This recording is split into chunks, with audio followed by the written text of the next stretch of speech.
ADHD.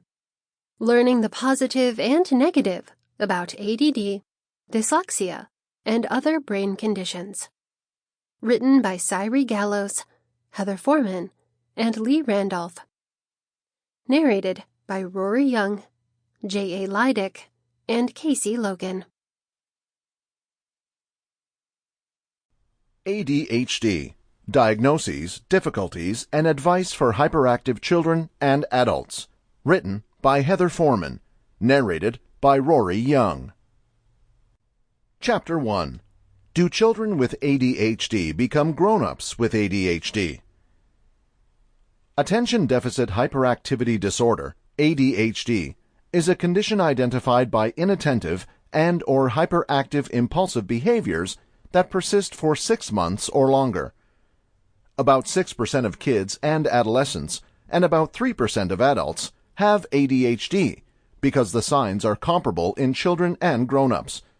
It has been presumed that ADHD is the same disorder regardless of age.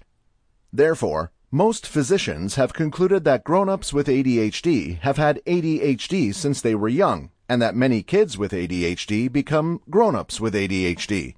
Regardless of this commonly held belief, there have been few research studies directly addressing this problem. An essential paper recently released in the American Journal of Psychiatry by Terry Moffat, Avshalom Caspi, and co-workers provides strong proof that difficulties these presumptions. This study is compelling just because it uses a longitudinal design involving over 1,000 individuals born between April 1972 and March 1973 in Dunedin, New Zealand.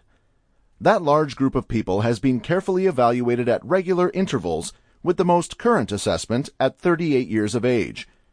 This potential longitudinal design is ideal for determining what happens to kids with a diagnosis of ADHD as they get older. Additionally, it provides the investigators with the ability to look at information that have been gathered when adults with adult-onset ADHD were young. Importantly, results from this research study were not likely to be affected by treatment of ADHD because medications were seldom used for ADHD in New Zealand in the 1970s.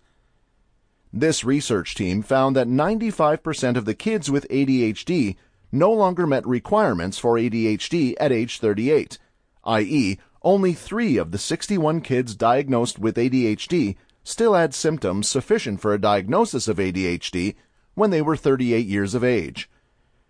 Of the 31 adults with a diagnosis of ADHD at age 38, only 3 had ADHD.